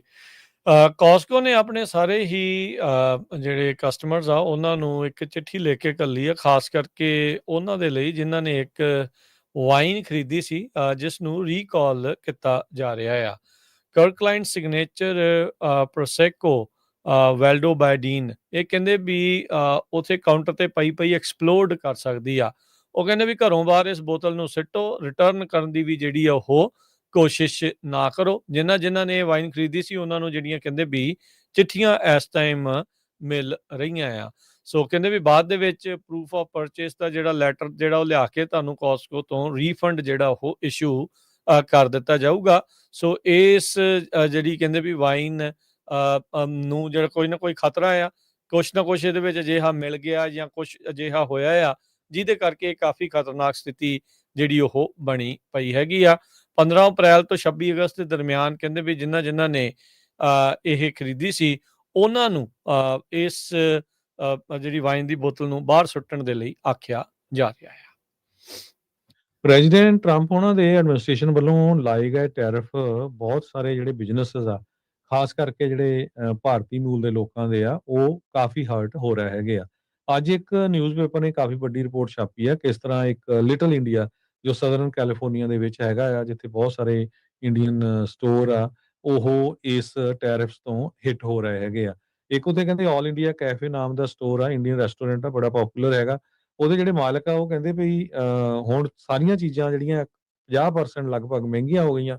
ਸੋ ਸਾਨੂੰ ਜਾਂ ਤਾਂ ਕੀਮਤਾਂ ਵਧਾਉਣੀਆਂ ਪਊਗੀਆਂ ਜਾਂ ਸਟਾਫ ਘੱਟ ਕਰਨਾ ਪਊਗਾ ਜਾਂ ਸਾਨੂੰ ਜਿਹੜਾ ਆ ਡੋਰ ਬੰਦ ਕਰਨੇ ਪਊਗੇ। 3 ਦਹਾਕਿਆਂ ਤੋਂ ਇਹ ਰੈਸਟੋਰੈਂਟ ਜਿਹੜੇ ਆ ਚਲਾ ਰਹੇ ਹੈਗੇ ਆ। ਇਸੇ ਤਰ੍ਹਾਂ ਕਹਿੰਦੇ ਵੀ 50% ਜਿਹੜੀ ਡਿਊਟੀ ਆ ਉਹ ਬਹੁਤ ਜ਼ਿਆਦਾ ਸਾਨੂੰ ਹਰਟ ਕਰ ਰਹੀ ਹੈਗੀ ਆ। ਇਸ ਤੋਂ ਬਿਨਾਂ ਇੱਕ ਹੋਰ ਸਟੋਰ ਆ, ਉਹਨਾਂ ਨੇ ਦੱਸਿਆ ਵੀ ਜੋ ਫੈਸ਼ਨ ਤੇ ਰੀਟੇਲ ਹੈਗੇ ਆ ਵੀ ਸਾਡਾ ਬਹੁਤ ਜ਼ਿਆਦਾ ਹਿੱਟ ਹੋ ਰਿਹਾ, ਕਿਉਂਕਿ ਗੁਜਰਾਤ ਤੋਂ ਬਹੁਤ ਸਾਰਾ ਜਿਹੜਾ ਇਹ ਇੰਪੋਰਟ ਆਉਂਦਾ ਸੀ, ਹੁਣ ਉਹਦੇ ਉੱਤੇ ਜਦੋਂ 50% ਟੈਕਸ ਲੱਗ ਰਿਹਾ ਆ ਤੇ ਉਹਦੇ ਨਾਲ ਜਿਹੜਾ ਪ੍ਰੋਫਿਟ ਮਾਰਜਨ ਤਾਂ ਕਹਿੰਦੇ ਬਿਲਕੁਲ ਜ਼ੀਰੋ ਹੋ ਗਿਆ। ਸੋ ਜੇ ਹੁਣ ਕੀਮਤਾਂ ਵਧਾਉਣੇ ਆ ਤੇ ਜਿਹੜੇ ਬਿਜ਼ਨੈਸਸ ਆ ਉਹ ਨਹੀਂ ਜਿਹੜੇ ਸਰਵਾਈਵ ਕਰੂਗੇ। ਇਸੇ ਤਰ੍ਹਾਂ ਨਿਊ ਜਰਸੀ ਦੇ ਵਿੱਚ ਇੱਕ ਓਕ ਟਰੀ ਰੋਡ ਦੇ ਉੱਤੇ ਵੀ ਇੱਕ ਲਿਟਲ ਇੰਡੀਆ ਨਾਮ ਦਾ ਜਿਹੜਾ ਪੂਰੇ ਦਾ ਪੂਰਾ ਸ਼ਾਪਿੰਗ ਸੈਂਟਰ, ਜਿੱਥੇ 200 ਦੇ ਕਰੀਬ ਕਹਿੰਦੇ ਇੰਡੀਅਨ ਓਨਡ ਬਿਜ਼ਨੈਸਸ ਹੈਗੇ ਆ। ਉਹ ਵੀ ਬਹੁਤ ਸਕੁਈਜ਼ ਜਿਹੜੇ ਆ ਆਪਣੇ ਆਪ ਨੂੰ ਫੀਲ ਕਰ ਰਹੇ ਆ ਤੇ ਉਹ ਕਹਿੰਦੇ ਆ ਵੀ ਅਸੀਂ ਸਰਵਾਈਵ ਕਰਾਂਗੇ ਜਾਂ ਨਹੀਂ। ਫੈਸ਼ਨ ਰਿਟੇਲਰਸ ਬਹੁਤ ਜ਼ਿਆਦਾ ਜਿਹੜੇ ਇੱਕ ਤਰ੍ਹਾਂ ਦੇ ਨਾਲ ਹਿੱਟ ਹੋ ਰਹੇ ਆ। ਬੁਟੀਕ ਓਨਰ ਇੱਕ ਉੱਥੇ ਸਟੋਰ ਆ, ਉਹਨਾਂ ਨੇ ਕਿਹਾ ਵੀ $62,000 ਅਸੀਂ ਟੈਰਿਫਸ ਦਿੱਤਾ ਇੱਕ ਸ਼ਿਪਮੈਂਟ 'ਚ। ਇੱਥੋਂ ਤੁਸੀਂ ਲਾ ਲਓ ਵੀ ਇੱਕ ਸਾੜੀ ਪੈਲੇਸ ਆ ਆਰਟੀਸੀਆ ਦੇ ਵਿੱਚ, ਇੱਕ ਬੁਟੀਕ ਓਨਰ ਹੀਰਲ ਮਹਿਤਾ ਨਾਮ ਦਾ ਬੰਦਾ ਜਿਹੜਾ ਉਹ ਦੱਸਿਆ ਗਿਆ ਆ ਵੀ ਇੱਕ ਸਾਡੀ ਸ਼ਿਪਮੈਂਟ ਆਈ ਸੀ, ਉਹਦੇ ਤੇ ਸਾਨੂੰ $62,000 ਜਿਹੜਾ ਆ ਟੈਰਿਫ ਦੇਣਾ ਪਿਆ ਹੈਗਾ। ਸੋ ਇੱਥੋਂ ਤੁਸੀਂ ਅੰਦਾਜ਼ਾ ਲਾ ਲਓ ਵੀ ਚੀਜ਼ਾਂ ਦਾ ਜਿਹੜਾ ਕਿੰਨਾ ਕੁ ਕੀਮਤਾਂ ਆ ਉਹ ਵਧ ਗਈਆਂ। ਯੂਐਸ ਇੰਡੀਆ ਦਾ ਬਿਗੇਸਟ ਐਕਸਪੋਰਟ ਮਾਰਕੀਟ ਹੈਗਾ। ਇੰਡੀਅਨ ਜਿਹੜੀ ਐਕਸਪੋਰਟਸ ਆ ਉਹ $27 ਬਿਲੀਅਨ 2024 ਦੇ ਵਿੱਚ ਸੀਗੀ। ਸੋ ਇੰਡੀਆ ਦੀ ਟੈਕਸਟਾਈਲ ਤੇ ਗਾਰਮੈਂਟ ਸੈਕਟਰ ਜਿਹਦੇ ਤੇ ਕਹਿੰਦੇ ਵੀ 45 ਮਿਲੀਅਨ ਲੋਕ ਇੰਡੀਆ ਦੇ ਵਿੱਚ ਡਿਪੈਂਡ ਕਰਦੇ ਆ, ਉਹਨਾਂ ਦੇ ਉੱਤੇ ਜਿਹੜਾ ਬਹੁਤ ਵੱਡਾ ਜਿਹੜਾ ਅਸਰ ਆ ਇੰਡੀਆ ਦੇ ਵਿੱਚ ਵੀ ਪੈ ਰਿਹਾ ਹੈਗਾ। ਸਦਰਨ ਕੈਲੀਫੋਰਨੀਆ ਦੇ ਵਿੱਚ ਕਈ ਥਾਵਾਂ ਦੇ ਉੱਤੇ ਮੀਂਹ ਜਿਹੜੇ ਉਹ ਪੈ ਰਹੇ ਆ ਇਸ ਟਾਈਮ ਜਦ ਤੁਹਾਡੇ ਨਾਲ ਗੱਲ ਕਰ ਰਹੇ ਹਾਂ, ਤੇ ਫਰੈਜ਼ਨੋ ਦੇ ਵੀ ਇਲਾਕਿਆਂ ਦੇ ਵਿੱਚ ਜਿਹੜਾ ਮੀਂਹ ਪੈ ਰਹੇ ਆ। ਖੇਤੀਬਾੜੀ ਦੇ ਵਿੱਚ ਹਾਰਵੈਸਟਿੰਗ ਦਾ ਸੀਜ਼ਨ ਚੱਲ ਰਿਹਾ ਆ। ਕਈਆਂ ਨੇ ਬਦਾਮ ਝਾੜੇ ਆ, ਕਈਆਂ ਦੇ ਜ਼ਮੀਨ ਤੇ ਪਏ ਆ, ਕਈਆਂ ਨੇ ਜਿਹੜੀ ਸੌਗੀ ਦੇ ਲਈ ਅੰਗੂਰ ਸੁੱਕਣੇ ਜਿਹੜੇ ਉਹ ਪਾਏ ਸੀ, ਉਹਨਾਂ ਸਾਰਿਆਂ ਨੂੰ ਕਾਫੀ ਜ਼ਿਆਦਾ ਜਿਹੜੀਆਂ ਭਾਜੜਾਂ ਆ ਉਹ ਇਸ ਮੌਕੇ ਪਈਆਂ ਆ। ਸੋ ਕਿੱਦਾਂ ਜਿਹੜਾ ਉਸ ਦੇ ਉੱਤੇ ਕਾਬੂ ਜਿਹੜਾ ਉਹ ਹੋਵੇ। ਉਧਰ ਨਾਲ ਦੇ ਨਾਲ ਕਿਉਂਕਿ ਅਚਨਚੇਤੇ ਮੌਸਮ ਦੇ ਵਿੱਚ ਨਮੀ ਆਈ ਆ ਤੇ ਉਧਰ ਕਈ ਥਾਵਾਂ ਦੇ ਉੱਤੇ ਫਲੱਡ ਵਾਰਨਿੰਗਸ ਵੀ ਦਿੱਤੀਆਂ ਗਈਆਂ। ਪਤਾ ਨਹੀਂ ਉਹ ਕਿੰਨੀਆਂ ਕੁ ਉੱਥੇ ਤੱਕ ਉਹਨਾਂ ਮੀਂਹ ਪੈ ਜਾਊਗਾ ਜਾਂ ਨਹੀਂ, ਪਰ ਕਈ ਥਾਵਾਂ ਦੇ ਉੱਤੇ ਥੰਡਰ ਸਟਾਰਮ ਦੀ ਸੰਭਾਵਨਾ ਪ੍ਰਗਟਾਈ ਗਈ ਆ। ਸਭ ਨੂੰ ਪਤਾ ਵੀ ਇਸ ਮੌਕੇ ਆਪਾਂ ਵਾਈਲਡ ਫਾਇਰ ਸੀਜ਼ਨ ਦੇ ਵਿੱਚੋਂ ਕੈਲੀਫੋਰਨੀਆ ਚੋਂ ਲੰਘ ਰਹੇ ਹਾਂ, ਜਿਹਦੇ ਕਰਕੇ ਲਾਈਟਨਿੰਗਸ ਹੋਣ ਦੇ ਨਾਲ ਕਾਫੀ ਜ਼ਿਆਦਾ ਅੱਗ ਲੱਗਣ ਦਾ ਜਿਹੜਾ ਖਤਰਾ ਆ ਉਹ ਬਣਿਆ ਰਹਿੰਦਾ ਆ। ਸੋ ਇਹਨਾਂ ਲਾਈਟਨਿੰਗ ਥ੍ਰੈਟਸ ਦੇ ਚੱਲਦਿਆਂ ਕੈਲ ਫਾਇਰ ਵਾਲੇ ਜਿਹੜੇ ਆ ਉਹ ਆਪਣੇ ਸਟਾਫ ਲੈਵਲਸ ਆ ਉਹਨਾਂ ਨੂੰ ਵਧਾ ਰਹੇ ਆ ਤਾਂ ਜੋ ਆਪਾਂ ਇਹਨਾਂ ਦੇ ਉੱਤੇ ਜੇ ਕਿਤੇ ਅੱਗ ਲੱਗਦੀ ਤੇ ਜਲਦੀ ਕਾਬੂ ਪਾਇਆ ਜਾ ਸਕੇ। ਪਿਛਲੇ ਮਹੀਨੇ ਵੀ ਜਿਹੜੀਆਂ 1 ਲੱਖ ਤੋਂ ਵੱਧ ਲਾਈਟਨਿੰਗ ਸਟ੍ਰਾਈਕਸ ਹੋਈਆਂ, ਜਿਹਦੇ ਕਰਕੇ 29,000 ਏਕੜ ਜਿਹੜੇ ਕੈਲੀਫੋਰਨੀਆ ਦੇ ਵਿੱਚ ਸੜ ਗਏ ਸੀਗੇ। ਨੈਸ਼ਨਲ ਵੈਦਰ ਸਰਵਿਸ ਪ੍ਰੈਡਿਕਟ ਕਰ ਰਹੀ ਆ ਥੰਡਰ ਸਟਾਰਮਸ ਅਗਲੇ ਹਫਤੇ, ਇਸੇ ਹਫਤੇ ਦੇ ਵਿੱਚ, ਅਗਲੇ ਹਫਤੇ ਦੇ ਵਿੱਚ, ਜਿੱਥੇ ਡਰਾਈ ਲਾਈਟਨਿੰਗ ਦੇ ਵੀ ਜਿਹੜੇ ਚਾਂਸਸ ਬਣੇ ਆ, ਜਿਹਦੇ ਕਰਕੇ ਅੱਗ ਲੱਗਣ ਦੀ ਸੰਭਾਵਨਾ ਵਧੀ ਹੋਈ ਆ। ਸੋ ਵਾਈਲਡ ਫਾਇਰ ਪ੍ਰੀਪੇਅਰਡਨੈਸ ਦੇ ਲਈ ਕਮਿਊਨਿਟੀ ਮੈਂਬਰਸ ਨੂੰ ਐਨਕਰੇਜ ਕੀਤਾ ਜਾ ਰਿਹਾ ਆ ਵੀ ਆਪਣੇ ਐਮਰਜੈਂਸੀ ਗੋ ਬੈਗਸ ਜਿਹੜੇ ਆ ਉਹ ਤਿਆਰ ਕਰਕੇ ਰੱਖੋ, ਤੇ ਜਿਹੜੇ ਲੋਕਲ ਅਲਰਟਸ ਆ ਇਲਾਕੇ ਦੇ, ਉਹਨਾਂ ਦੇ ਲਈ ਤੁਸੀਂ ਜਿਹੜਾ ਉਹ ਰੈਡੀ ਰਹੋ। ਸੋ ਕੈਲ ਫਾਇਰ ਦੇ ਚੀਫ ਜੋ ਟਾਇਲਰ, ਉਹਨਾਂ ਨੇ ਸਾਰੇ ਕੈਲੀਫੋਰਨੀਅਨਸ ਨੂੰ ਅਲਰਟ ਦੇ ਉੱਤੇ ਰਹਿਣ ਦੇ ਲਈ ਆਖਿਆ ਆ ਵੀ ਸੇਫਟੀ ਮੈਜਰਸ ਆਪਣੇ ਬਰਕਰਾਰ ਰੱਖੋ। ਸ਼ੈਲਟਰ ਜੇ ਸਟਾਰਮ ਦੇ ਦਰਮਿਆਨ ਉਹਦੀ ਜ਼ਰੂਰਤ ਆ ਤਾਂ ਉਹ ਭਾਲ ਕੇ ਰੱਖਿਆ ਜਾਵੇ। ਜੇ ਤੁਹਾਨੂੰ ਕਿਤੇ ਵੀ ਅੱਗ ਜਾਂ ਸਮੋਕ ਨਜ਼ਰ ਆਉਂਦੀ ਆ ਤੇ ਤੁਰੰਤ ਉਸ ਨੂੰ ਰਿਪੋਰਟ ਕੀਤਾ ਜਾਵੇ ਤਾਂ ਜੋ ਅੱਗ ਵਧਣ ਤੋਂ ਪਹਿਲਾਂ ਹੀ ਉਸ ਦੇ ਉੱਤੇ ਕਾਬੂ ਪਾਇਆ ਜਾ ਸਕੇ। ਬੇ ਏਰੀਏ ਦੇ ਵਿੱਚ ਵੀ ਅੱਜ ਟੈਂਪਰੇਚਰ ਕਾਫੀ ਡਾਊਨ ਗਿਆ। ਇੱਥੇ ਵੀ ਮੀਂਹ ਪੈਣ ਵਾਲੇ ਜਿਹੜਾ ਮਾਹੌਲ ਬਣਿਆ ਹੋਇਆ ਹੈ। ਟ੍ਰੋਪੀਕਲ ਮੋਇਸਚਰ ਜੋ ਆ ਉਹ ਇੱਕ ਵਾਰੀ ਜਿਹਨੂੰ ਟ੍ਰੋਪੀਕਲ ਸਟਾਰਮ ਮਾਰੀਓ ਕਿਹਾ ਜਾਂਦਾ ਸੀ, ਉਹ ਹੁਣ ਸਦਰਨ ਕੈਲੀਫੋਰਨੀਆ ਦੇ ਵਿੱਚ ਆਲਰੇਡੀ ਡ੍ਰਿਫਟਡ ਹੋ ਗਿਆ ਤੇ ਉੱਥੇ ਥੰਡਰ ਸਟਾਰਮ ਜਿਸ ਤਰ੍ਹਾਂ ਤੁਸੀਂ ਦੱਸਿਆ ਹੀ ਆ ਵੀ ਮੀਂਹ ਕਾਫੀ ਜਿਹੜਾ ਸਦਰਨ ਕੈਲੀਫੋਰਨੀਆ 'ਚ ਪੈ ਰਿਹਾ ਹੈਗਾ ਆ। ਤੇ ਆਪਾਂ ਜੇ ਕਰੰਸੀ ਦੀ ਗੱਲ ਕਰਦੇ ਜਾਈਏ ਤੇ $1 ਦੇ ਬਰਾਬਰ ਕੈਨੇਡਾ ਦੇ $1 ਤੇ 38 ਸੈਂਟ ਰਹੇ ਆ। $1 ਦੇ ਬਰਾਬਰ ਪਾਕਿਸਤਾਨ ਦੇ ₹283 ਤੇ 23 ਪੈਸੇ, $1 ਦੇ ਬਰਾਬਰ ਇੰਡੀਆ ਦੇ $88 ਤੇ 20 ਪੈਸੇ। ਮਾਰਕੀਟਸ ਦੇ ਵਿੱਚ ਨਜ਼ਰ ਮਾਰਦੇ ਜਾਈਏ ਤਾਂ ਅੱਜ ਡਾਓ ਜੋਨ 124 ਪੁਆਇੰਟ ਵੱਧ ਕੇ 46,142, S&P 32 ਪੁਆਇੰਟ ਵੱਧ ਕੇ 6632, ਨੈਸਡੈਕ 209 ਪੁਆਇੰਟ ਵੱਧ ਕੇ 22,471 ਦੇ ਉੱਤੇ ਬੰਦ ਹੋਇਆ। ਸੋਨੇ ਦਾ ਭਾਅ $3670 ਪ੍ਰਤੀ ਆਉਂਸ, ਕੱਚੇ ਤੇਲ ਦੀ ਕੀਮਤ $64 ਪ੍ਰਤੀ barrel, 10 year yield 4.11%। Crypto currency ਦੇ ਵਿੱਚ ਬਿਟਕੋਇਨ 1,17,469 ਤੇ ਇਥੀਰੀਅਮ $4608 ਦੇ ਬਰਾਬਰ ਚੱਲ ਰਿਹਾ ਹੈ।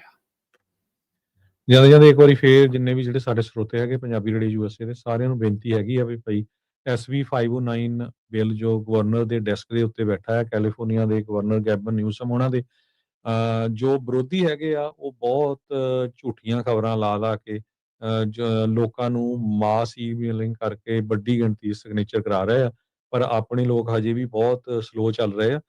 ਬੜਾ ਈਜ਼ੀ ਹੈਗਾ, ਅਸੀਂ ਬਾਰ-ਬਾਰ ਕਿੰਨੀ ਵਾਰੀ ਜਿਹੜੀ ਆ ਪਟੀਸ਼ਨ ਆ ਉਹਦੇ ਸਾਈਨ ਉੱਤੇ ਜਿਹੜੇ ਫੇਸਬੁੱਕ ਤੇ YouTube ਤੇ ਸ਼ੋਅ ਕੀਤੇ ਆ। ਜੇ ਤੁਸੀਂ ਵੈਸੇ ਹੀ ਗੂਗਲ ਕਰ ਲਓ ਸਿੱਖ ਕੋਲੀਸ਼ਨ SV 509 ਪਟੀਸ਼ਨ ਤੇ ਪਹਿਲੇ ਨੰਬਰ ਤੇ ਆਉਂਦੀ ਆ। ਇਸੇ ਤਰ੍ਹਾਂ ਸੈਲਡੈਫ ਦੀ ਵੀ SV 509 ਪਟੀਸ਼ਨ ਹੈਗੀ ਆ। ਇੱਕ ਜ਼ਰੂਰ ਬੇਨਤੀ ਆ ਵੀ ਜਿਹੜੇ ਵੀ ਗੁਰੂ ਘਰ ਜਾਂਦੇ ਆ, ਬਹੁਤ ਵਾਰ ਜਿਹੜੇ ਕਮੇਟੀਆਂ ਵਾਲੇ ਆ ਉਹ ਇਹ ਕੰਮ ਕਰਕੇ ਰਾਜੀ ਨਹੀਂ ਹੈ। ਹਾਲਾਂਕਿ ਪਤਾ ਨਹੀਂ ਉਹ ਫਿਰ ਕਮੇਟੀਆਂ 'ਚ ਉਹਨਾਂ ਨੇ ਕਰਨਾ ਕੀ ਹੁੰਦਾ ਆ ਤੇ ਹੋਰ ਉਹਨਾਂ ਦਾ ਕੀ ਮਕਸਦ ਹੁੰਦਾ ਆ। ਜਿੱਥੇ ਕੌਮ ਦੀ ਗੱਲ ਹੁੰਦੀ ਆ, ਜਿੱਥੇ ਅਮਰੀਕਨ ਲੋਕਾਂ ਦੀ ਸੇਫਟੀ ਦੀ ਗੱਲ ਹੈਗੀ, ਅਮਰੀਕਨ ਸਿਟੀਜ਼ਨਸ ਦੀ, ਉਹਦਾ ਸਾਡੀ ਸਾਰਿਆਂ ਦੀ ਪ੍ਰਾਇੋਰਟੀ ਹੋਣੀ ਚਾਹੀਦੀ ਹੈਗੀ ਆ। ਸੋ ਤੁਹਾਡੇ ਬੱਚੇ ਆ, ਪੜ੍ਹੇ ਲਿਖੇ ਆ, ਉੱਥੇ ਗੁਰੂ ਘਰ ਜਾਓ, ਜਿੱਥੇ ਵੀ ਜਾਂਦੇ ਆ, ਟੇਬਲ ਲਾਓ ਤੇ ਉੱਥੇ ਸਕੈਨ ਕਰਕੇ ਨਾਲ ਦੀ ਨਾਲ ਜਿਹੜੇ ਲੋਕ ਸਾਈਨ ਕਰੀ ਜਾਣ। ਇਹਦੇ ਵਿੱਚ ਨਾ ਤਾਂ ਕਿਸੇ ਨੇ ਕਿਸੇ ਨੂੰ ਸੈਂਟ ਦੇਣਾ, ਕੋਈ ਪੈਸਾ ਨਹੀਂ ਦੇਣਾ, ਨਾ ਹੀ ਜਿਹੜੇ ਸਿਗਨੇਚਰ ਤੁਹਾਡੇ ਜਾਣੇ ਸਿੱਧੇ ਇਹ ਗਵਰਨਰ ਦੇ ਆਫਿਸ ਨੂੰ ਜਾਣੇ ਹੈਗੇ ਆ। ਕਿਸੇ ਥਰਡ ਪਾਰਟੀ ਦੇ ਕੋਲ ਨਾ ਉਹਨਾਂ ਕੋਲ ਈਮੇਲ ਜਾਣੀ ਆ, ਨਾ ਤੁਹਾਡਾ ਐਡਰੈਸ ਜਾਣਾ ਹੈਗਾ। ਸੋ 3 ਚੀਜ਼ਾਂ ਹੀ ਆ, ਇੱਕ ਤੁਹਾਡਾ ਨਾਮ, ਐਡਰੈਸ ਤੇ ਈਮੇਲ। ਬੜਾ ਈਜ਼ੀ ਆ, 30 ਸੈਕਿੰਡ ਦੇ ਵਿੱਚ ਤੁਸੀਂ ਸਾਈਨ ਕਰ ਸਕਦੇ ਹੋ। ਜੀ ਬਿਲਕੁਲ। ਸੋ ਡੈਫੀਨੇਟਲੀ ਜਿਹੜੇ ਉਹ ਜਲਦ ਤੋਂ ਜਲਦ ਜਿਹੜੇ ਉਹ ਸਾਈਨ ਕਰੋ। ਕੰਮ ਬਹੁਤ ਸੌਖਾ। ਜਿਹਦੇ ਕੋਲ ਈਮੇਲ ਨਹੀਂ ਹੈਗੀ ਭਾਈ, ਜੋ ਉਸ ਦੇ ਵਿੱਚ ਲਿਖਿਆ ਆ ਉਹ ਚਿੱਠੀ ਦੇ ਰੂਪ ਦੇ ਵਿੱਚ ਗਵਰਨਰ ਦੇ ਆਫਿਸ ਨੂੰ ਘੱਲ ਦਿਓ। ਉਹ ਚਿੱਠੀ ਲਿਖ ਕੇ ਜਿਹੜਾ ਘੱਲ ਦਿਓ। ਜੀ ਰਾਜਗੁਰਵੀਰ ਸਿੰਘ ਜੀ, ਈਮੇਲ ਦਾ ਬਹਾਨਾ ਕੋਈ ਲਾ ਨਹੀਂ ਸਕਦਾ, ਕਿਉਂਕਿ ਪਹਿਲਾਂ ਕੀ ਹੁੰਦਾ ਵੀ ਬਹੁਤ ਸਾਰੇ ਕਈ ਬਜ਼ੁਰਗ ਆਏ ਵੀ ਨਹੀਂ ਜਿਨ੍ਹਾਂ ਨੂੰ ਈਮੇਲ ਆਉਂਦੀ ਜਾਂ ਕੋਈ। ਹੁਣ ਕੀ ਆ ਵੀ ਜਿਨ੍ਹਾਂ ਨੂੰ ਸੋਸ਼ਲ ਸਿਕਿਉਰਿਟੀ ਮਿਲਦੀ ਆ 65 ਸਾਲ ਦੇ ਉੱਤੇ ਆ, ਉਹ ਜਦ ਤੱਕ ਈਮੇਲ ਨਹੀਂ ਤੁਹਾਡਾ ਅਕਾਊਂਟ ਹੀ ਨਹੀਂ ਸੈਟਅਪ ਕਰਦੇ। ਸੋ ਨਿਆਣੇ ਉਹ ਸੈਟਅਪ ਕਰਦੇ। ਹੁਣ ਮੇਰੇ ਹਿਸਾਬ ਨਾਲ ਕੋਈ ਬੰਦਾ ਇਦਾਂ ਦਾ ਹੋਣਾ ਨਹੀਂ ਚਾਹੀਦਾ ਜਿਹਦੀ ਈਮੇਲ ਨਾ ਹੋਵੇ। ਸੋ ਪਲੀਜ਼ ਨਿਆਣੇ ਜਿਹੜੇ ਨੂੰ ਕਹੋ। ਕਹਿੰਦੇ ਹਰਜੋਤ ਸਿੰਘ ਜੀ, ਜਿਹੜੇ ਕਹਿੰਦੇ ਰਹਿੰਦੇ ਨਾ ਵੀ ਕੁਝ ਕਰੀਏ, ਹੁਣ ਕੁਝ ਕਰਨ ਦਾ ਆ, ਸਾਡੀ ਸੇਵਾ ਲਾਓ, ਆਹ ਸੇਵਾ ਦਾ ਮੌਕਾ ਜੋ ਹੁਣ ਆਹ ਸੇਵਾ ਦਾ ਮੌਕਾ ਹੈ, ਇਹ ਸੇਵਾ ਦਾ ਮੌਕਾ ਹੈ। ਜਿਹੜੇ ਕਹਿੰਦੇ ਨਾ ਵੀ ਕੀ ਕਰੀਏ, ਕਿੱਦਾਂ ਕਰ ਸਕਦੇ ਆ, ਇਹ ਚ ਕੋਈ ਜ਼ਿਆਦਾ ਵੱਧ ਕੇ ਕਰਨ ਦੀ ਵੀ ਲੋੜ ਨਹੀਂ। 1 ਮਿੰਟ ਦਾ, ਸਿਰਫ ਲਿਟਰਲੀ 1 ਮਿੰਟ ਤੋਂ ਵੀ ਘੱਟ ਦਾ ਜਿਹੜਾ ਇਸ ਦੇ ਵਿੱਚ ਕੰਮ ਆ। ਤੋ ਕਈ ਸੇਵਾਦਾਰ ਆ ਆਪਣੇ, ਜਸਪਾਲ ਸਿੰਘ ਸੇਵਾਦਾਰ ਸੀਗੇ ਐਲ ਗਰੋਵ ਤੋਂ, ਉਹ ਕਹਿੰਦੇ ਮੈਂ ਬਰਾੜਸ਼ਾਹ ਗੁਰਦੁਆਰਾ ਜਦੋਂ ਲੰਗਰ ਦੀ ਲਾਈਨ ਲੱਗੀ ਹੁੰਦੀ ਉੱਥੇ ਖੜ ਗਿਆ, ਨਾਲ ਦੀ ਨਾਲ ਸਕੈਨ ਕਰਾਈ ਗਿਆ ਤੇ ਉੱਥੇ ਸਾਈਨ ਕਰੀ ਗਿਆ। ਦੇਖ ਲਓ, ਕਿਉਂਕਿ ਲੰਗਰ ਲਾਈਨ ਖੜਦਿਆਂ ਨੂੰ ਕਈ ਵਾਰ 5-10 ਮਿੰਟ ਲੱਗ ਜਾਂਦੇ ਆ। ਸੋ ਇਦਾਂ ਦੀ ਸੇਵਾ ਇਹ ਤਾਂ ਸਭ ਸਾਰਿਆਂ ਨੂੰ, ਸਾਰੇ ਗੁਰੂ ਘਰਾਂ ਨੂੰ ਕਰ ਦੇਣਾ ਚਾਹੀਦਾ। ਉੱਥੇ ਕੋਈ ਨਾ ਕੋਈ ਸੇਵਾਦਾਰ ਆਪਣੇ ਪੱਧਰ ਤੇ ਨਹੀਂ ਕਰਦੀਆਂ ਕਮੇਟੀਆਂ, ਨਾ ਕਰਨ, ਤੁਸੀਂ ਤਾਂ ਆਪਣੇ ਪੱਧਰ ਤੇ ਕਰੋ। ਕਮੇਟੀਆਂ ਨੂੰ ਸਵਾਲ ਕਰੋ ਵੀ ਭਾਈ ਕਿਉਂ ਨਹੀਂ ਕਰਦੇ, ਕੀ ਗੱਲ, ਹੁਣ ਕਿਉਂ ਲੁਕਦੇ, ਕਿੱਥੇ ਭੱਜਦੇ ਆ। ਇਹ ਸਾਰੀਆਂ ਚੀਜ਼ਾਂ ਜਿਹੜੀਆਂ ਨਾਲ ਦੇ ਨਾਲ ਜਿਹੜੀਆਂ ਚਾਹੀਦੀਆਂ। ਮੈਨੂੰ ਇੱਕ ਹਰਜੋਤ ਸਿੰਘ ਜੀ ਯੂਨੀਵਰਸਿਟੀ ਤੋਂ ਆਪਣੇ ਜਿਹੜੇ ਸੱਜਣ ਉਹਨਾਂ ਦੀ ਕਾਲ ਆਈ ਸੀ। ਉਹ ਪੀਜ਼ਾ ਦਾ ਜਿਹੜਾ ਉਹ ਸਟੋਰ ਚਲਾਉਂਦੇ, ਕਹਿੰਦੇ ਵੀ ਹੁਣ ਪੀਜ਼ਾ ਬਾਅਦ ਚ ਦੇਣਾ ਆ, ਪਹਿਲਾਂ ਸਾਈਨ ਕਰਾਉਣੇ ਆ। ਸੋ ਤੁਸੀਂ ਦੇਖੋ ਵੀ ਉਹ ਉਪਰਾਲੇ ਹੀ ਹੁੰਦੇ ਆ। ਜਿਹੜਾ ਕੋਈ ਜਿੱਥੇ ਵੀ ਜਿਹੜਾ ਉਹ ਕਰ ਸਕਦਾ ਆ, ਉਹ ਜਿਹੜਾ ਉਹ ਕਰੇ। ਤੇ ਆਪਣੇ ਪੱਧਰ ਦੇ ਉੱਤੇ ਤੁਸੀਂ ਇਹ ਜਿਹੜਾ ਕਰਨਾ, ਨਮੋਸ਼ੀ ਵਾਲੀ ਗੱਲ ਆ। ਪਰਸੋਂ ਰੋਜ਼ ਤੱਕ 700 ਸੀਗੇ, 750 ਹੋ ਗਏ ਹੋਣਗੇ, ਚਲੋ 800 ਹੋ ਗਏ ਹੋਣਗੇ, ਪਰ ਇਹ ਨੰਬਰ ਬਹੁਤ ਘੱਟ ਆ। ਇਹ ਤਾਂ 70-80 ਹਜ਼ਾਰ ਲੱਖ ਤੱਕ ਜਿਹੜੇ ਇਹ ਸਾਈਨ ਜਿਹੜੇ ਉਹ ਜਾਣੇ ਚਾਹੀਦੇ ਆ। ਸੋ ਹਮਲਾ ਮਾਰੋ ਵੀ, ਸੁੱਤੇ ਨਾ ਰਹੋ ਜੀ। ਤੇ ਹਰਜੋਤ ਸਿੰਘ ਜੀ, ਹੁਣ ਲਈ ਨੇ ਇਜਾਜ਼ਤ। ਸਭ ਨੂੰ ਪਿਆਰ ਭਰੀ ਸਤਿ ਸ੍ਰੀ ਅਕਾਲ। ਸਤਿ ਸ੍ਰੀ ਅਕਾਲ।